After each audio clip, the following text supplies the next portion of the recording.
Hari Om.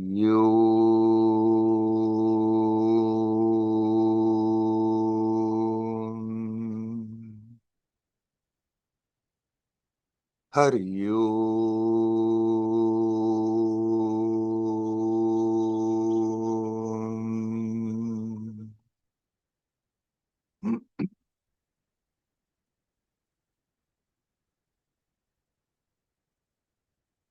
Hello, my friends.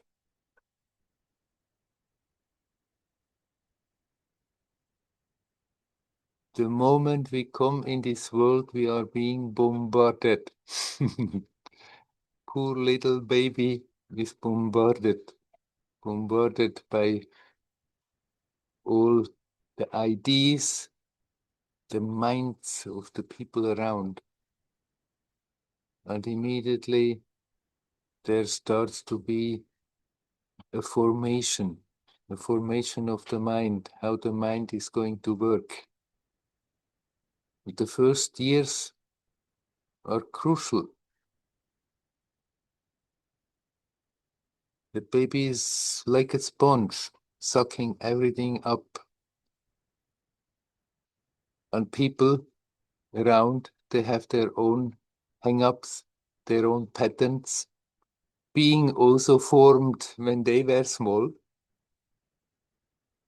And usually people who never stop, who never have a good, honest look at themselves, they are quite set very early in their youth. Then, of course, each one has their own little baggage that we are bringing along. But the patterns are already set, and then we just produce our personal version of it. But the society, as it functions, has formed the parents, the grandparents, generation after generation. People go through their life not conscious, not being aware how they are being pushed and pulled by their own inner programming that is there. On top of that, there are all the pushes and pulls on a subtle level that are there from day to day. And somebody who is not aware of that is simply going through the life thinking, I'm making decisions from day to day, from moment to moment, but actually they're just following a pattern very predictable, repeating itself over and over and over again. When we start to have a good look at ourselves, we can see what is going on. We can see how we are creating tensions that, if we are not attentive, that push us in a direction. And when we see that, we can start to let that go. When we have a good look at ourselves, then often we may be very shocked to see how we are really functioning, how the mind is functioning, what kind of thoughts and feelings we are capable of having, because most of the time we were not even aware that they were there. This awareness of them is crucial. When we are aware of them, then we can start to observe what they are really doing right now to our experience, how the body is just manipulated, how the energies are being distracted, how they are being knots of the energetic flow because of those patterns, because of the contradictions, because of the mental tensions that are there. And if we start to see that, we can learn not to do that anymore. We can learn to observe what an effect it has right now on my experience and start to relax. Let go of those tensions. Let go of all that stuff that we are accumulating on and on and on, and carrying along with it, and it becomes a heavier and heavier burden.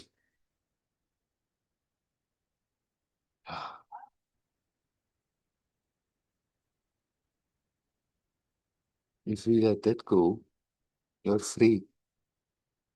If we let that go, there is that spontaneous innocence there that is still there in a little baby, but gets corrupted more and more while growing up.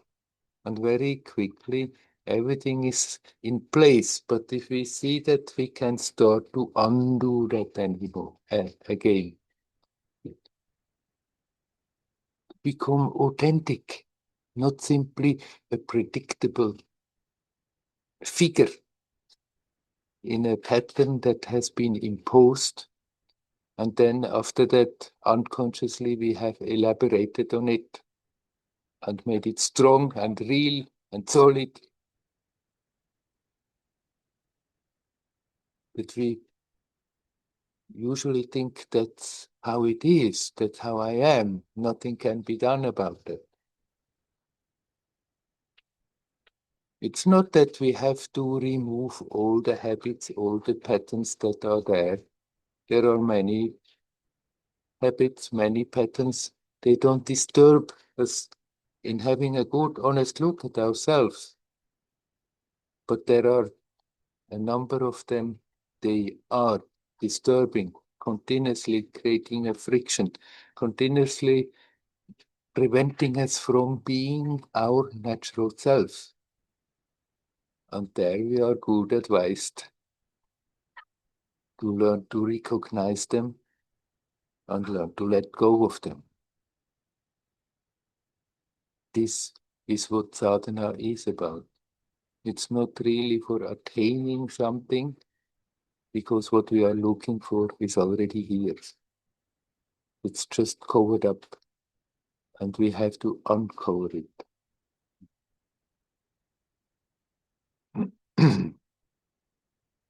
Now, my friend Hazel wrote that an old issue of hers comes up again. It has been there for a long time, again and again. And that's an issue that many people have. How to make enough money for a living. Sounds familiar, doesn't it?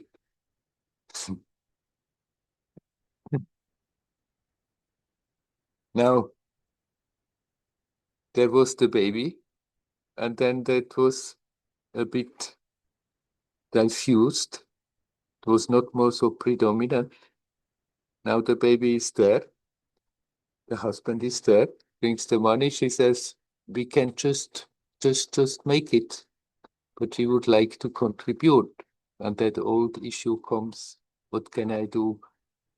What can I do to earn money and not disturb my inner progress? And it starts nagging again. Well, I think, my friend, the first job you have to do is to look at that pattern and learn to let it go. Learn to detach from it. You said you just can make it as it is now. And you feel dependent. But after all, you are contributing. Even if you are not making money, you are contributing your part. You have a baby, and you are very well advised to give that baby all the attention it needs.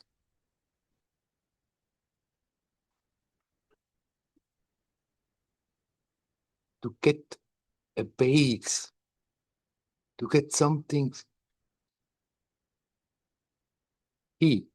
It's a he. He can come back to.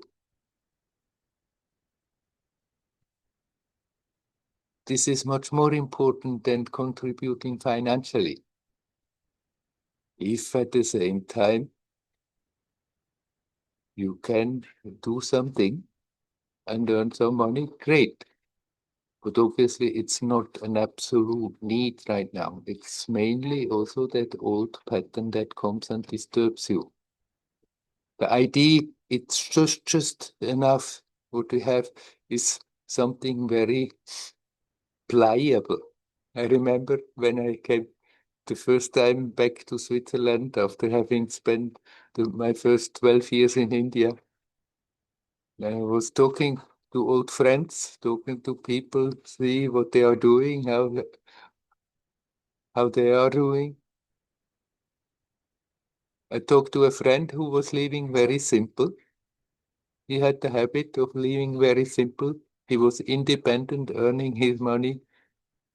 I asked him, how can you get on with it? And he said, yes, I can just do it. It's just enough. Then I talked to another friend. He also was independent, but was making good money. He was living in an expensive house, had two cars, a number of motorbikes. I asked him, oh, so how are you doing? Are you earning enough? He said, yes, I just can do it. It depends entirely our ideas, what is needed.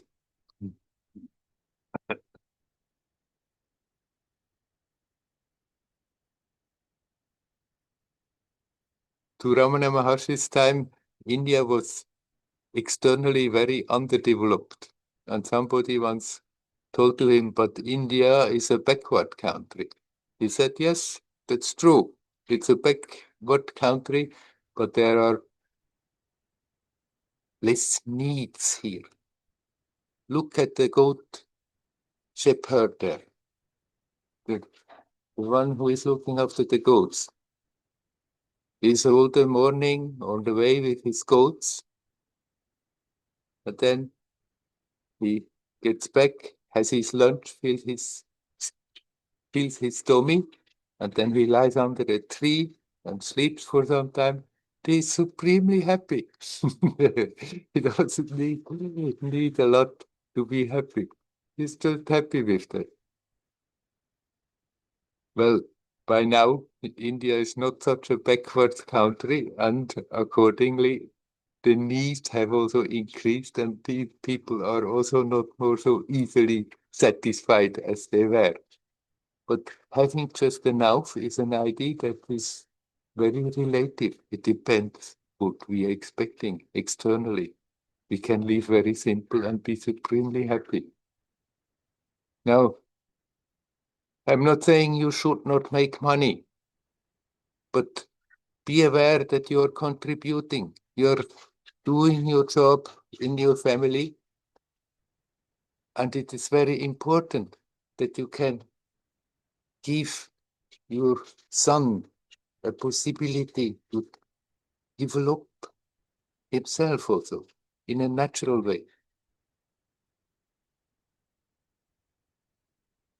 If you would go out and work and then the son would not have that attention, that would not necessarily be helpful for anybody.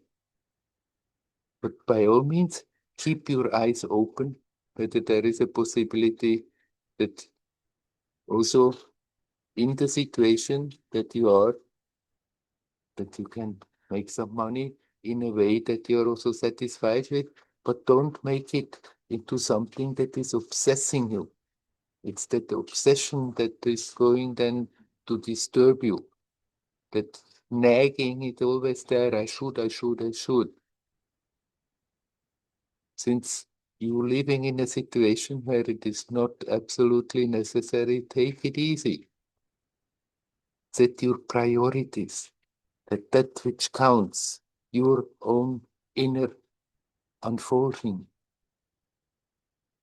and the help you can give your son, that he has a base that makes it easier for him to deal with the influences of these surroundings, that he still can have it easier to develop in a natural way, that he has a chance to live his life naturally, or even if he loses it for some time, that he can regain that easier.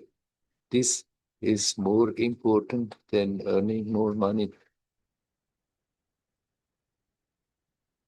If you had nothing to eat, okay, that would be another issue. But this is not the case. It's just that pattern. So that is the first work.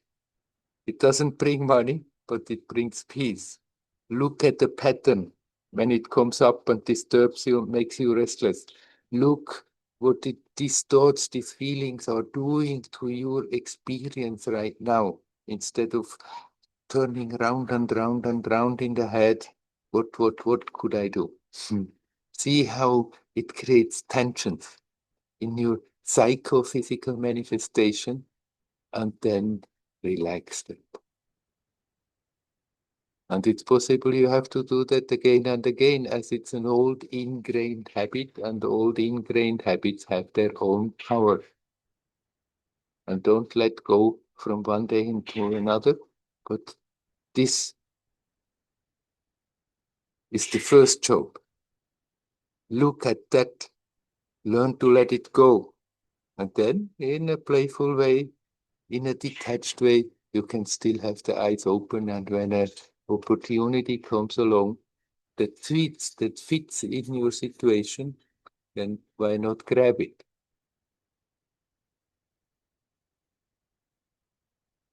You're just temporarily here. Whether we have more wealth or less wealth doesn't matter when we go away from this place, this earth, this human existence. But whether we have developed, whether we have learned to let go our tensions, whether we have learned to see how we are preventing us from being our natural selves and worked on it and let it go, that makes all the difference when we leave this world. So just don't take it so serious. It's nice when people can have enough that they can survive without being hungry. But the rest, how much extra there is not so important.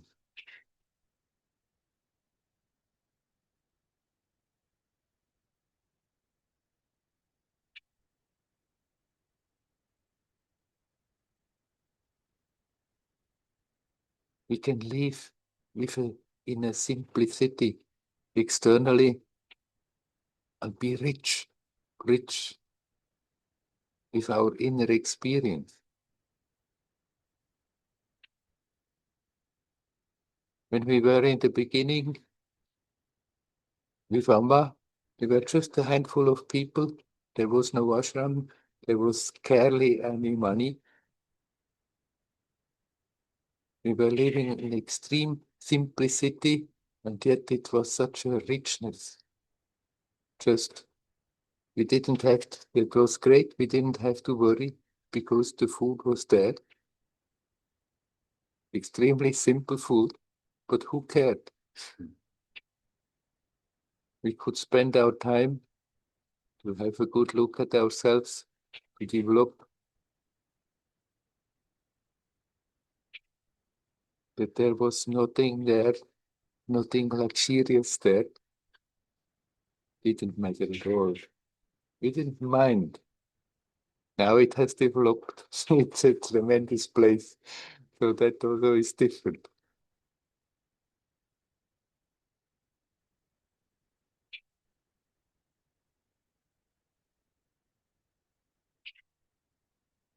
So just to put it once again in short, by all means look, but don't get restless about it.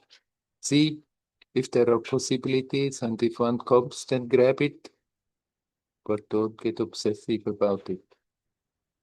And that pattern that has been troubling you since years, that it's really time to have a very good look at it, how it's functioning, and then find a way to let it go. For no matter what you are doing, if you are not taking care of that, it will come back and trouble you. Even if you earn money, then it still will come back. Then it has to be more.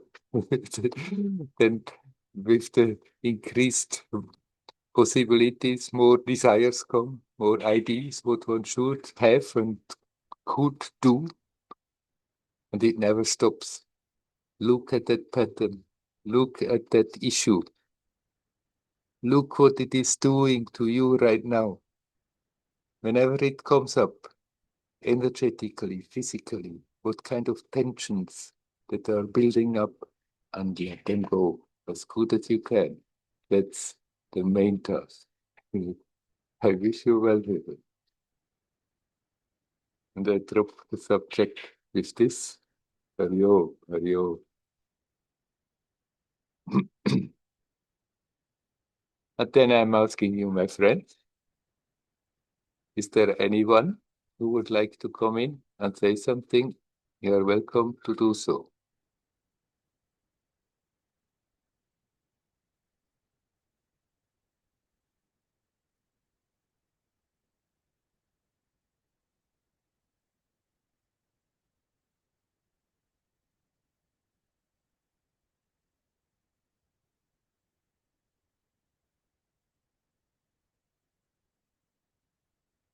Hmm.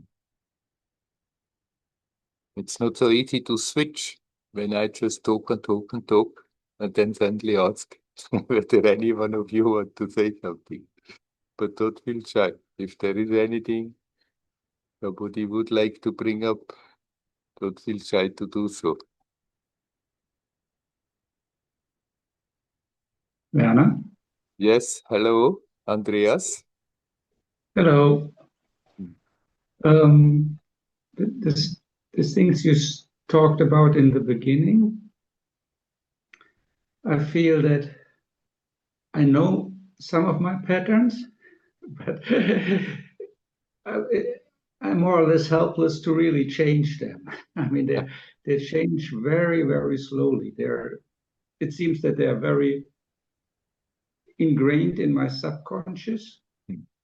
and I find myself always in the same situation, more or less. In some ways, Uh-huh. it's over the years, some things change, but some stay the same, or some basic patterns, they just really change a little bit, but basically Hmm. they're staying the same and I'm staying the same in a way. But at least they're changing a little. And along with that, maybe there are more profound changes than you are aware of.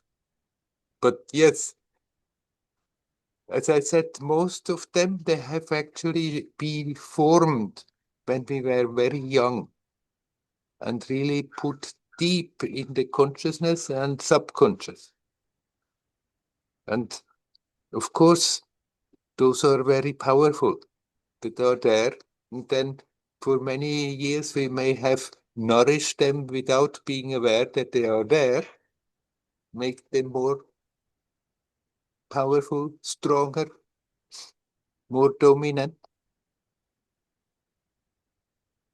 But if there are issues that really disturb you and you sincerely decide, I want to get rid of that, I want to have a good look at that. And then every time you recognize, oh, got me again completely.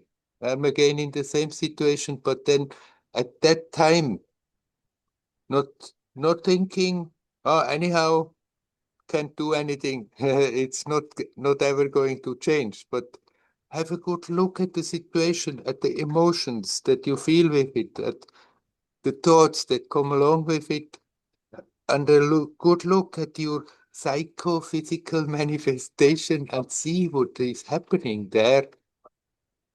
And there you can consciously relax. Relax those tensions that are building up invariably with patterns that create difficulties. And if we work directly, including the body and the energy on them, gradually they will change. Maybe they will not change as quickly as we would like to, but still, they will, their power is diminishing. Their power to interfere and push us into ways of thinking and feeling and acting that basically we don't want, that power is reducing. And if with patience, with sincerity, even the most powerful disturbances can be neutralized. In situations where like my buttons are pushed, Hmm. there's a lot of tension and it's very difficult to relax then. Yeah. Maybe in the situation you forget and the buttons are being pushed and you react. But when the situation is over, it has the tendency to still turn around in the mind that we still keep it up there. And there, when you recognize, sooner or later you will remember. And when you remember and then you recognize, got me again completely, you can despair and think it's never going to change, or you can say, okay, but right now I stop.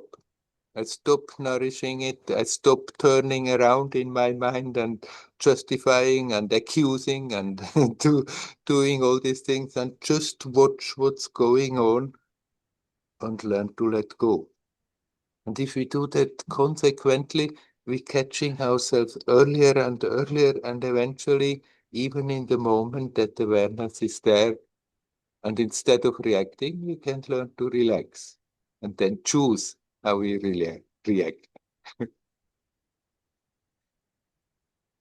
Even in the situation, usually I already know I'm aware what's going on, but there's a lot of like tension or like physical arousal, Hmm. and that makes the relaxation very difficult. Right, but then at least put your attention not so much on what brought it about, but on what you just described, on those tensions, on those physical arousals, and become more familiar how exactly it's functioning. The more we are familiar with it, the easier it becomes then to start to relax. You may not be able immediately to relax, but if we keep the attention there gradually, the tensions will go, and that unwanted physical arousal will go. And if we do so consequently, we're catching it earlier and earlier and getting also more capable of dealing with it right as it comes up on a subtler level without being helplessly pushed into emotions and thoughts and actions. Okay, I'll try. It's a job. We invested a lot of energy and time without being aware of it, unconsciously to build all that stuff up. And so we don't get around of investing some time and energy to neutralize it again. It seems to be very deeply ingrained. Yes, that's the thing with them. They seem to be very deep ingrained. They are deep ingrained often. And then people often sort of give up, capitulate, and say, I can't do anything. I'm just like this. But this is not true. You are not your patterns. You're prior to that. You're pure and innocent. There is something in you that is still that pure, innocent being. It's just overshadowed. And even if they are deep ingrained, if we sincerely look at them and again, we can learn to let them go.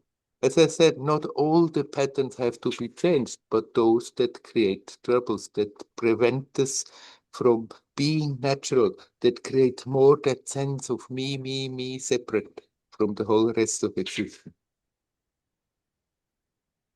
But isn't it helpful too to accept that I am that way, that if the strong arousal is there, not like to fight the arousal and accept that it's there. Mm. If you can accept it, then are at peace, okay. But most of the time we are not at peace with it, because if they are making us react in ways that basically deep down we feel, I don't want to react like this, then it's better to work on it and remove them.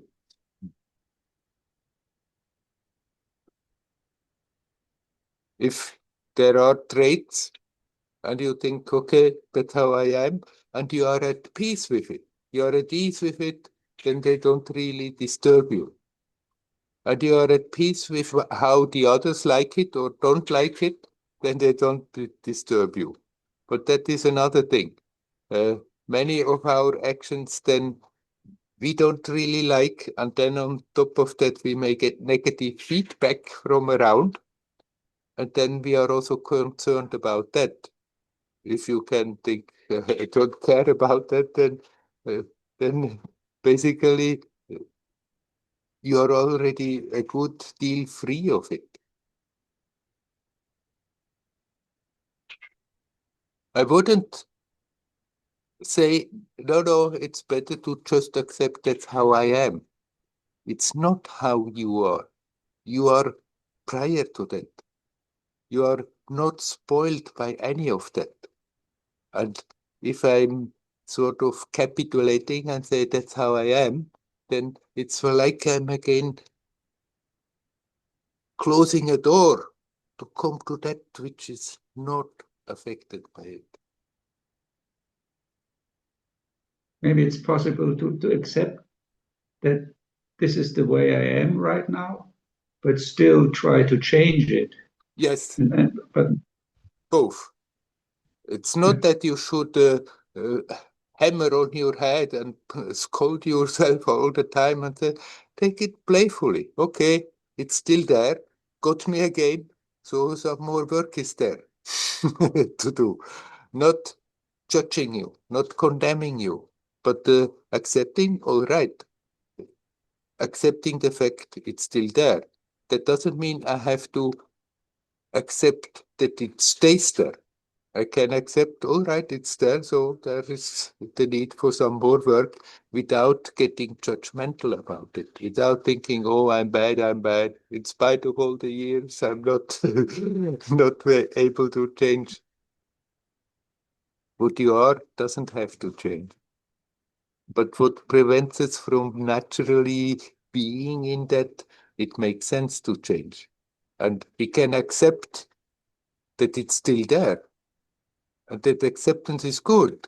This is not an acceptance in weakness of giving basically defeated. I cannot do anything. Yes, it's still there. So there is some more work to do.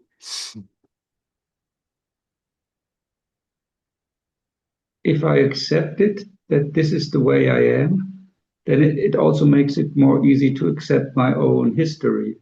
Yeah, right. The same thing is with the memories. There comes a memory and we think, oh my God, how I have acted like that. What a stupid I was there. And there we go again, rumba, rumba, rumba, and disturb ourselves from being in our natural state here now. Instead of there, you can say, okay, absolutely understandable in the circumstances, in the connection, how this mind has been formed, that those reactions were there.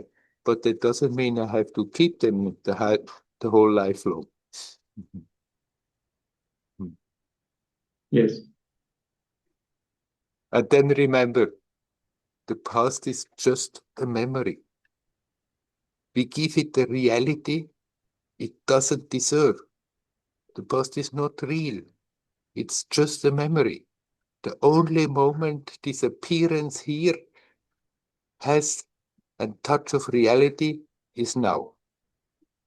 All else is in the mind. So basically, it doesn't matter whether our past is glorious or not glorious. It's just a memory. But what's with karma? Like in Buddhism, they're saying that like sometimes like the good or bad past deeds, they influence, yeah, your Mm. next rebirth or how life is taking its course. Right. It's a bit too, they made it a bit too solid, the whole karma thing. But of course, what we are sending out, the kind of energy, the kind of feeling, the kind of the flow that goes out into manifestation, it has the tendency to reflect again in the same way, in a similar way. It has nothing to do with morals. You have to be a good boy in order to create good karma for a good circumstances. Come here to the space now. Here now, there is no karma. There is no cause and effect. Then automatically you also radiate something very beneficial. And by the way, it has also the tendency to reflect back in a beneficial way. On top of that, the more you are capable of really touching the now, the more you become aware the past is empty. It's just a memory, like a storehouse of memories in a computer, computer memory. There is a lot of information there that is useful when we can draw from it and apply it, but we give it a reality that it doesn't have. And if we stop giving it that reality, the karma also loses its power. Okay, I hear what you're saying, and and I believe it.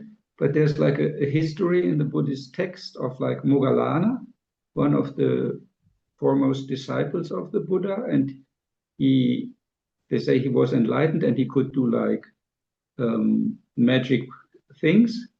But in one story, they people come to who want to kill him, and in the text it says it's because of past deeds that he has done, and he can escape the situation.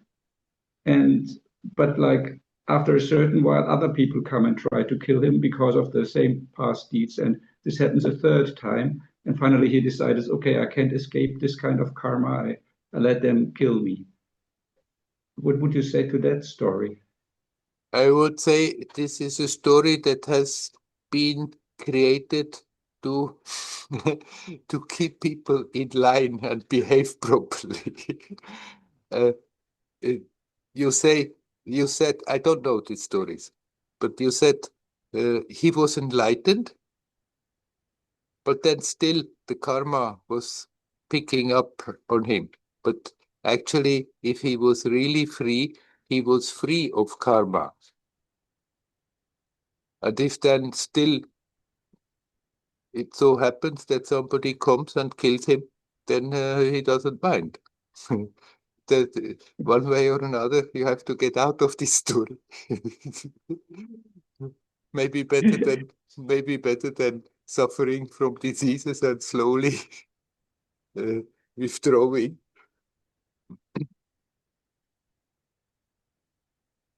But the karma is not more active. If you are really connecting with that timelessness of the present, then the currents of karma are there, but they can be seen and neutralized on a subtle level that they need not manifest. But in the traditions, they like to tell stories like this. It's because of his past karma. I remember that uh, Ramana told once to somebody, they were talking about karma, and then that person said, yeah, and in Jnani, the karma I heard is like a fan, a ceiling fan, and you turn it off, but as long as the momentum is there, it still keeps on turning. And Ramana said, yes, these kind of pictures are given to people because they want answers and want to understand. But in reality, there's no such thing. There is no karma for a jnani. Is it like with Nisargadatta still smoking cigarettes? It really didn't make any difference to him. Yes, it didn't make any difference to him. It didn't create any bad karma doing so. Okay. There was Avathuta living here in Tiruvannamalai, Yogiram Surat Kumar. I don't know whether you met him, No. but at the end, they built a big ashram for him. He never lived there, but they still built a big ashram for him. But before, he was living in town in a little room. When I first saw him in the early 80s, then he also was still very wild and he didn't let people come anywhere near him. But then in the 90s, when I came back, he was every day sitting sometime there in front of his inner door, and there was a little room, and people would come and sit with him and joke or ask questions, and he was continuously smoking. Yeah. But actually, with his smoking, he was doing something energetic to people. And he was, he was smoking these filterless Charminars, strong cigarette, and he had them like a like a joint and taking these puffs. You saw the cigarette go back, and then when he exhaled, no smoke came out of his body. This was something very strange. And it was like with his smoking, he was energetically doing things to people and helping them.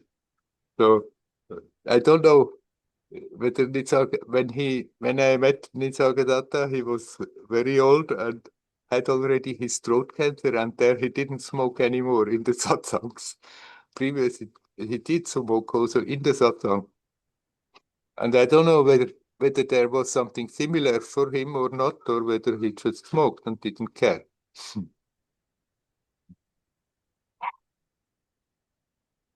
But yes, a being like that is not creating bad karma with such action.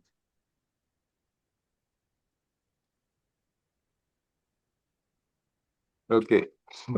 Thank you. Hari Om, Hari Om, Hari Om. Hari Om.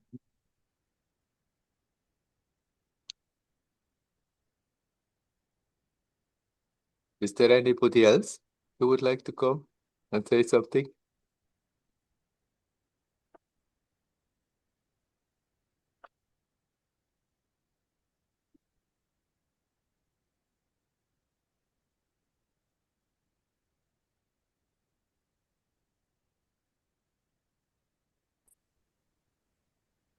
Hello, Werner.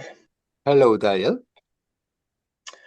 I want to ask you about technique of observing respiration. There's different ways of observing respiration. Yes. And I'm curious what way you did observing respiration. You mean just the basic physical technique of it? Yes, basic physical technique. Yes. Oh, I was playing a bit sometimes differently. Sometimes I was feeling the breath in the nose. Sometimes I was putting more the attention on the movement of the lungs, of the ribs. Something.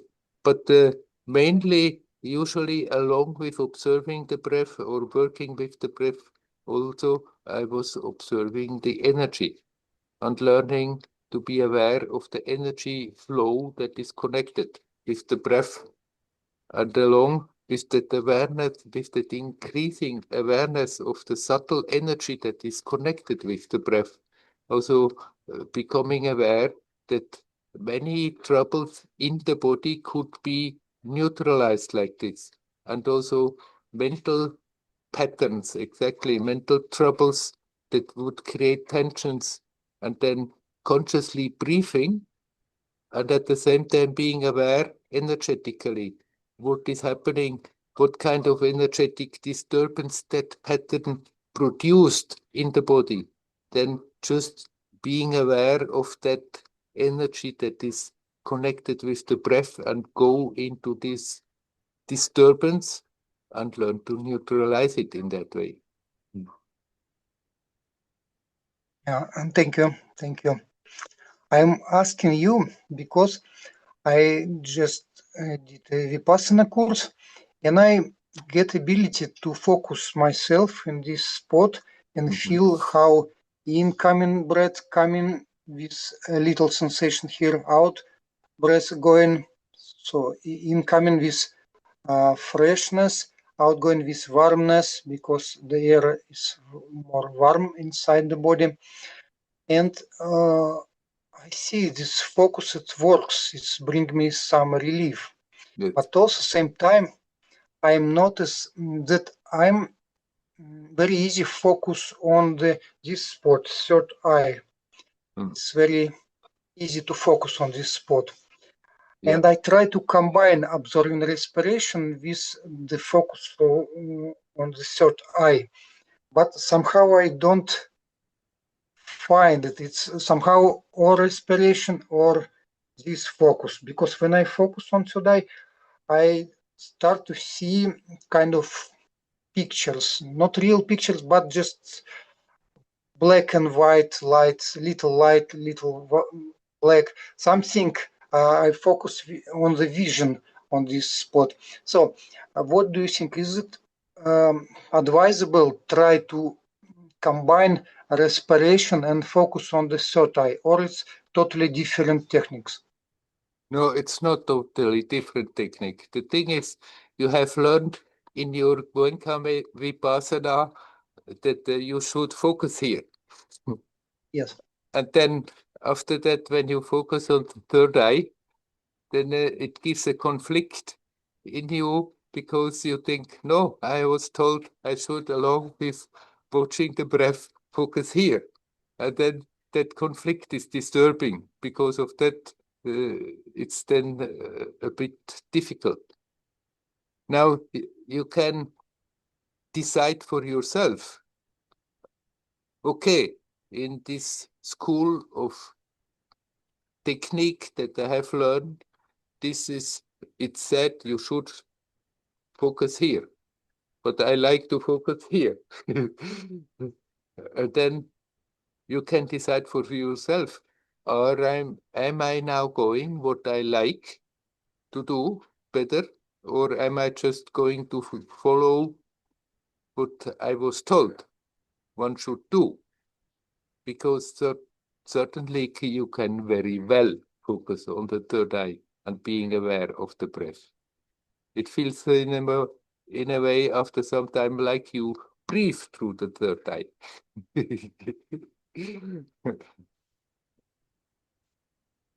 Okay, Werner, thank you. I will try maybe.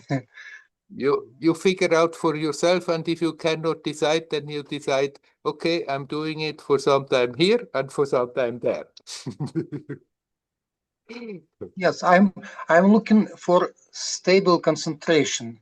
Yes. You know, because this sport is not so powerful. It's going to advise to focus it for improve ability to feel very subtle sensations. You feel it's air going in, air going out, and it's subtle. It's not so easy.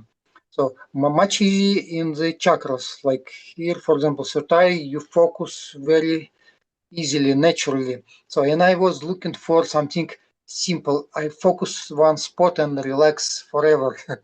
That's why I'm asking you. Yeah. I'm not going to tell you should do now this, but basically have a good look at yourself. And as a rule of thumb, it's better to follow that which you basically like best,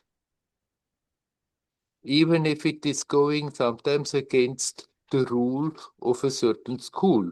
You take from that school whatever is helpful, and that which is rather disturbing, you leave it aside and you feel for yourself.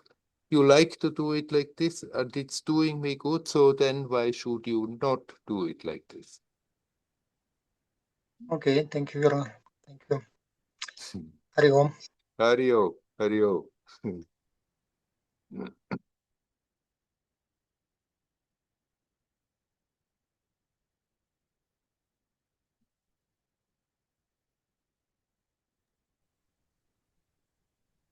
Hello, Vikas. Hari Om, Hari Om. Hario, Hario. Werner, my question is taking forward from that the previous questions which were asked regarding karma, like many gurus like Ramana Maharshi, he also died of cancer, and even Ram Krishna Paramhans, he also died of cancer. Then Vivekananda, he also died at an early age. Shankaracharya also died at an early age. Obviously, it was not cancer, but something else. Yeah. So, is it that these people came and they took pain or diseases of other people and then they left their body, or or their work was finished and therefore they left?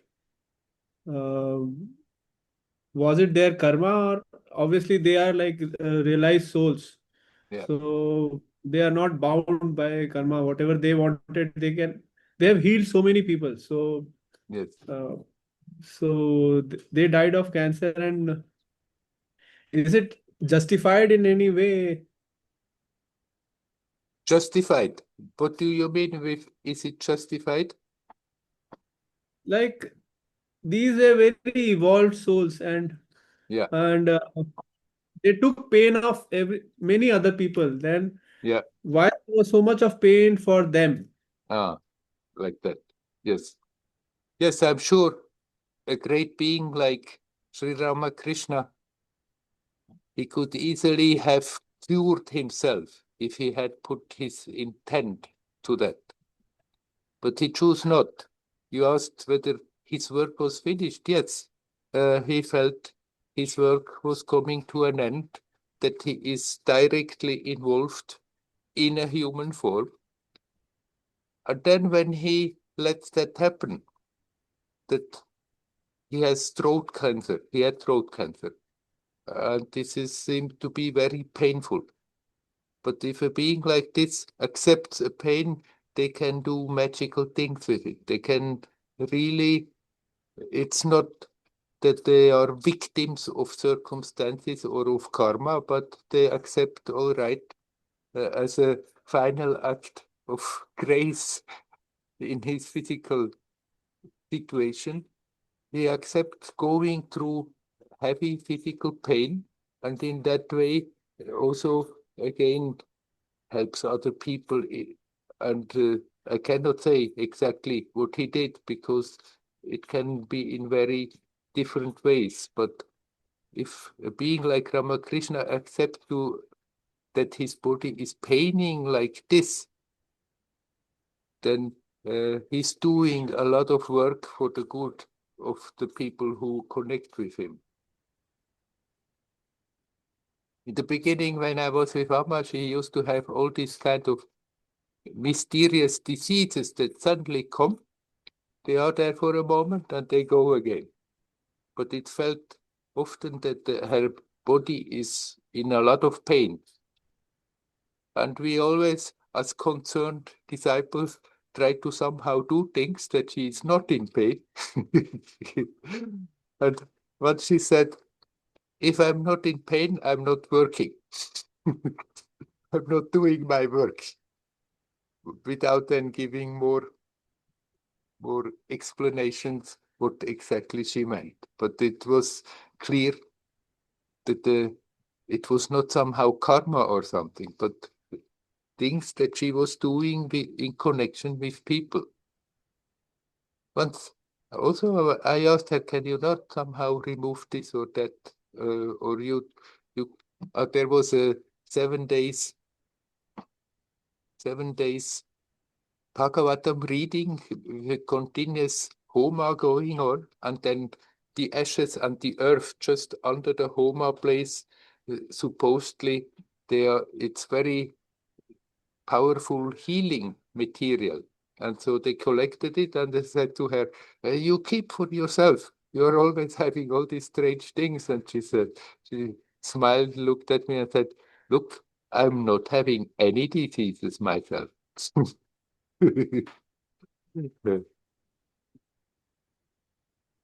That also Nisargadatta, when he didn't give more explanations, but he simply said it happens to a rare one, what he was going through. It was not that somehow he had still bad karma and he was victim of that karma and had to go through physical pain, but somehow that intensifies something of their work, their being, their appearing in a human form, if they go through such thing. It's not the only way, but they may decide at the end of their life it's coming to an end and this body is soon useless, that they accept a kind of torturous way to even intensify that energy that they have brought on this level and radiate that and help people with that. People who connect then in that field. So, is it possible? So, can we consider that when there is pain in our life, then it is God's way of making us look at Him or make notice of Him? Because it is only during pain that we try to understand what is beyond this life, this Yeah, materialistic. Is it right. possible that? Often pain is a good pointer. That is for sure. That if people are reasonably healthy and reasonably happy with their circumstances, they have the tendency to forget about trying to go deeper. And then when difficulties come and when diseases come and when pain comes, then suddenly they call out to God. But is So it often possible it that is really there to shake up as a pointer. can there be other pointers also? Oh, sure. If we are taking the trouble to be alert, we can avoid a lot of pain. If we are opening our heart, making our effort not forced by the circumstances, but simply because that longing starts to become stronger, that we really want to connect with that divinity consciously, that we really want to connect with truth. If we do that without having the painful push from the circumstances, then we can avoid a lot of pain. And if we get a bit lazy about it, then sooner or later, I think the circumstances, the destiny will come and give us again a little puff to make us more alert. That doesn't mean we can always avoid. Sometimes it is also okay that we have to go through painful times. It may help us to go that much deeper in our own resources, that after that are opening up and are simply there. If we have that alertness, if we have that consciousness, if people simply get full of resistance and self-pitying, if there is pain, then of course it doesn't bring much. But basically, we can consciously decide, I connect and I really try to remember and connect ever more, ever stronger with that divinity, with that origin of what we are, then a lot of the painful pointers may not be necessary. One more question. When I was in Amma's ashram, Amma's routine is such that she wakes up like till late in the night, like 10, 11, satsangs keep going on. And then again, from morning, we have to go for seva.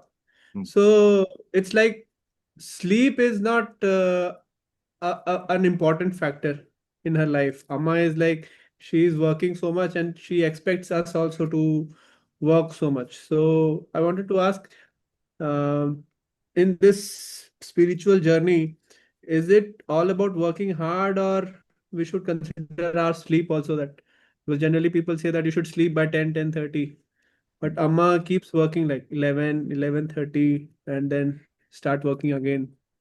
Yes. So Well, you need not imitate Abba. So it's okay if you keep your program in a reasonable way that suits you. But it's also, you can also have that liberty that you can break out of that comfort zone of a usual program that you are having, that sometimes, and then not resist and be aware. It doesn't matter so much. What matters is that in that time you also keep that awareness, you keep that alertness, and then that those external strict rules, what you should and should not do about your well-being, physical well-being, may not apply so much. thank you, Werner.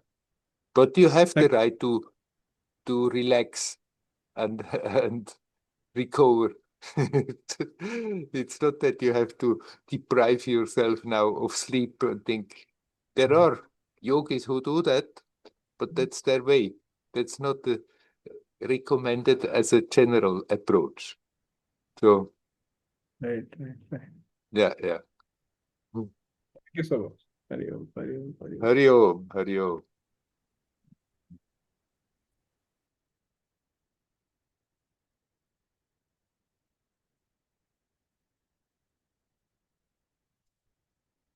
Is there anybody else who would like to say something?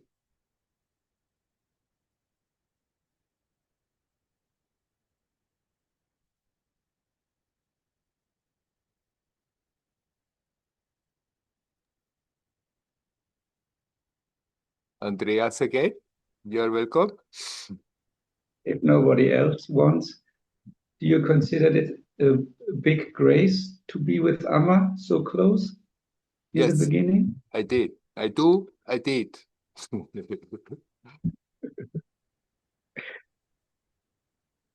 Did But it then influence?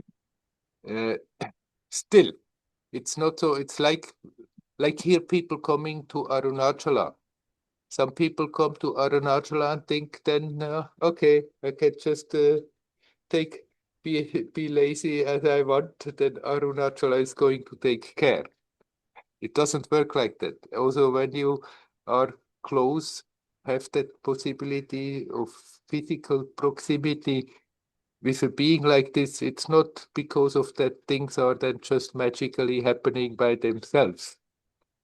It's more like you are invited, encouraged, inspired to make an effort yourself. And then in a connection like this, those efforts are more efficient than if you were by yourself. Did this inspiration help you with the long time sitting in the cellar? Oh, it did help me. Yes. I don't think I could have done the years of sitting, and especially in the early years, there was no cellar, there was no cave there, but still, I was sitting and struggling. That was my way. I'm not saying it has to be like this, but I couldn't help it on one hand, but without that support, I couldn't have done it the same way. Would there have been another way for you? It's difficult to say. I, when, when I came to Amma, I was mad. I was already fully in that thing that I had this fixation, this idea. I want enlightenment. I want liberation. I want. And she, after that, masterfully handled that to channel it in such a way that I wasn't committing suicide all the way, and that I kept going. And this this question, of course, is always a speculation. What would have been if? What I can say that Alma saw how I'm functioning and know how to deal with it to help me, in spite of it being quite a painful thing because of that me, I want something and not getting what I want. It was a painful business in the beginning. Then gradually that cooled down a bit. Still, the struggle was going on, but not more so painful. And if I hadn't had that help, if I hadn't had that conviction also, Amma is there and nothing can really go wrong, then I wouldn't have the courage to pull it through like this. But at the same time, I was also in a state that there was not an alternative. It was not like, okay, I'll try. If it doesn't work, I go back and live the so-called normal life. By that time, I was in a condition that really I'm going that way, and either I'm getting anywhere or I'm dying trying. There is no third possibility. Isn't that what Nisargadatta calls earnestness? What he called what? Earnestness. Earnestness. Yes, I mean, it's a bit extreme, but yes, you can call that earnestness.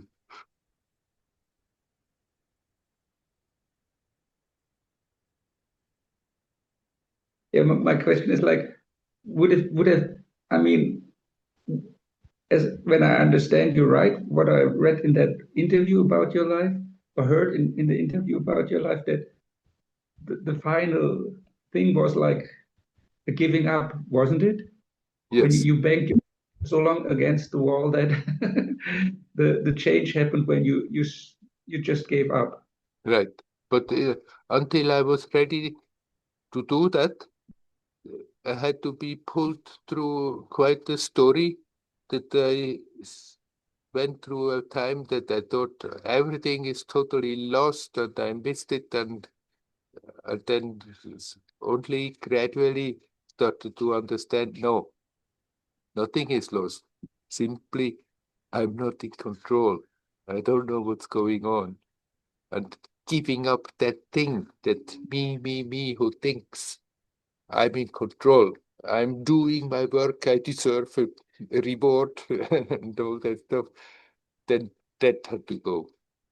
And then first time I was ready to accept. I haven't a clue. I don't know what's going on, but I accept whatever is going on. It's somehow very stormy, but I simply have to go through it.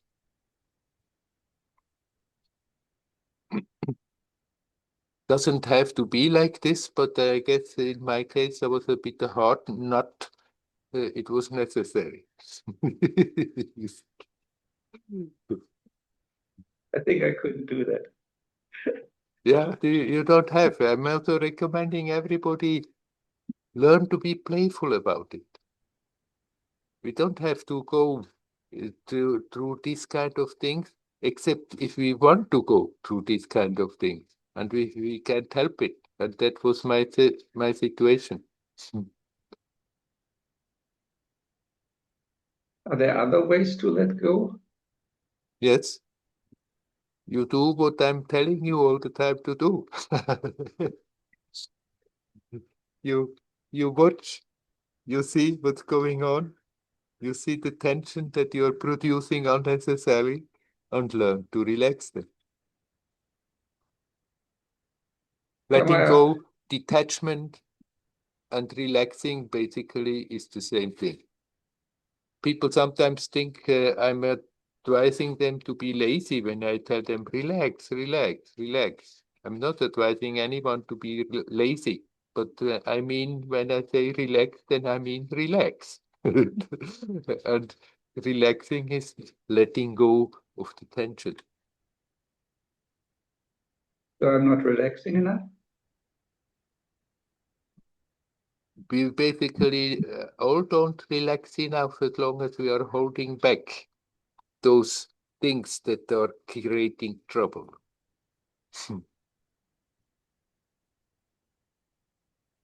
Because there's still too much effort, for example, in the meditation, or does it also include like my daily life?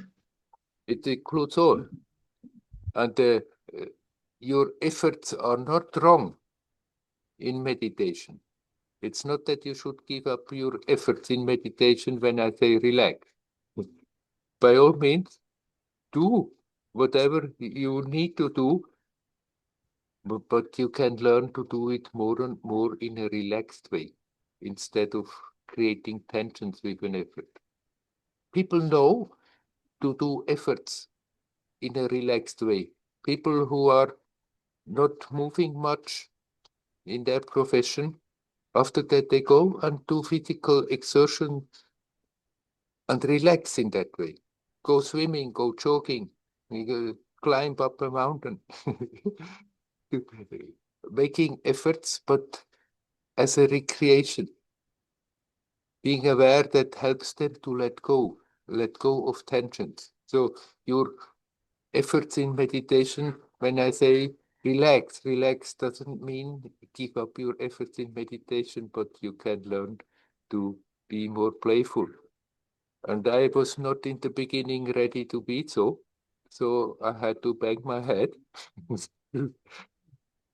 If you somehow have the grace of being supported and have the will to pull it through, you can also do it like this, but it doesn't have to be like this.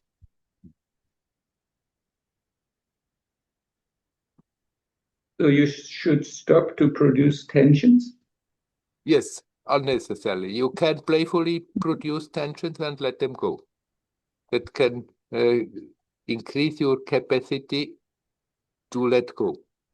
But we are unconsciously having the tendency to produce tensions, to hold on to tensions all the time.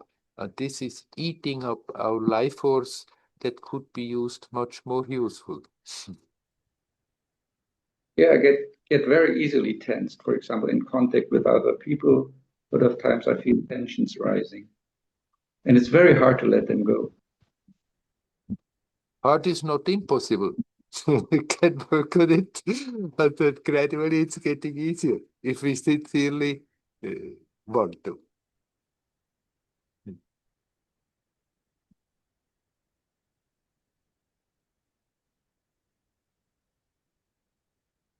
Shall we leave it at that? Okay. Yes. Thank you. You're welcome. Adio. Hario, Hario. Is there anybody else who would like to come in? There's some more time. If there is nobody, then I would like to ask two questions. Yes? So, first question is, how does this enlightenment feel like? And what does it happen? Hmm. And second question is, how do you approach Sadguru? Like if I'm approaching you or Amma, so what should my attitude be so that I can get to that energy, that level of energy, and that energy also comes in me, and that energy sustains in me. The first question, what does enlightenment feel like? The very concept of enlightenment has a bit gone out of my vocabulary. Very. It was a concept I was holding on to very strongly and struggling and trying to reach that mythical enlightenment. My ideas about it over the years would change what it most probably would mean, like that enlightenment from what I heard, what people were saying and claiming. And then things were happening very different from anything that I expected. And many of the concepts I was holding on to before simply didn't mean anything anymore. Everybody is in a way enlightened. That being that you are has never wavered away from being consciously one with that essence of life, with that divinity. It's just the projected personality into this time-space that has these ideas of being in bondage and has to liberate itself. But what you are is always free. And so there is no enlightenment for that being that is always in an enlightened state. And for the person to think that I as a person want enlightenment, there is also no such thing, like an enlightenment for a person and being then a person, an enlightened person amongst unenlightened persons. That personality we think we are is something that we are projecting, creating in the mind. That I-ness as a person is a reflection of that real I, what you are. And that reflected I cannot somehow come to a state of enlightenment, simply has to give up. And then you become aware there is nothing that you need to call enlightenment. You are just natural yourself. And sometimes people tell stories. Maybe they have had experiences and call that enlightenment and then tell big stories about it. And then people have that idea, oh, I have to experience the same thing. And sometimes you hear others talking about enlightened master and tell what they feel and how they are functioning. But these are all speculations of the mind, who wants to have some kind of an explanation, some kind of making the goal clear. So don't speculate about what enlightenment feels. Just learn to be natural as good as you can. And the more you are natural, the more that bubbling beauty of existence is simply coming to the surface and feeling your life and feeling your experience. Now, how to approach a Sadguru?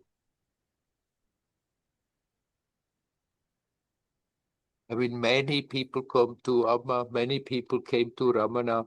They just came for their worldly problems. They came and said, please, Bhagavan, I have this kind of problem, that kind of problem. And so many people in the crowd, they come for that to Amma. And so many people who come to Arunachala, all these thousands who come on full moon and walk around, they're usually not coming because they want self-realization. They don't come so much because they want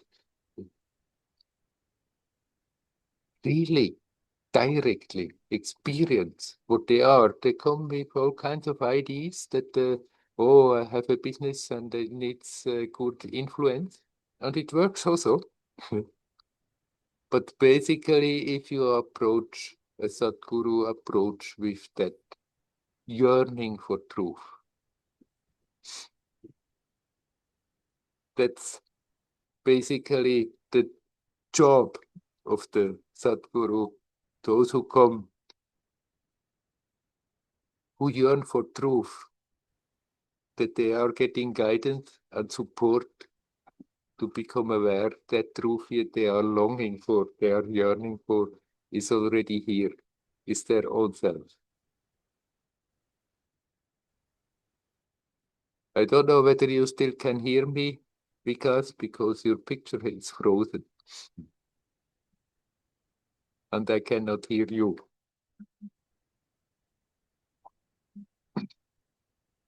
Anyhow, I'm able to there. hear you. Now I'm Yeah. hearing you again. Yes. Could you hear me? Yes, I could hear you completely. Okay. So whenever I am there in satsang, this satsang or in Namma satsang, I do my chanting and it helps me. So uh, this is the correct way to approach, or should I be looking at my guru and trying to see? Because sometimes this is the I don't know whether if I close my eyes and then try to understand the energy, or should I open my eyes and see. So I'm always in doubt, because when I close and I start chanting, that also gives a bliss kind of feeling, and when I look, then it is a different feeling, then I'm not chanting. No. So What is important is that you are sincere, that you are honest. Not so much whether you are chanting or not chanting, whether you are closing the eyes or opening the eyes. Do as you feel like at the moment. If you feel that chanting is good and comes natural, yes, then that's the right way. But if you like to open the eyes and just look at her doing what she's doing, then you look. But come with that basic intent. That is what I'm coming for. I want to know the truth. I want to be yeah, free of my delusion. And that is the really what the Sadguru is for. At the same time, many people come and ask for favors in their physical life, and they sometimes get it. thank you, Werner. Thank you so much. You are Really. welcome. Hario, Hario. After all, that's what we are here for.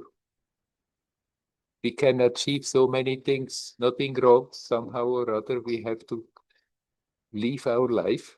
So if somebody wants to achieve this or that, nothing wrong. But what really matters, what we are here for, is that we learn to bring the attention back home and become aware what is there, really, naturally, and never absent. That should be the attitude for our daily life. That should be the attitude when somebody approaches a Sadguru. I wish you all well. Hari Om, Hari Om, Hari Om.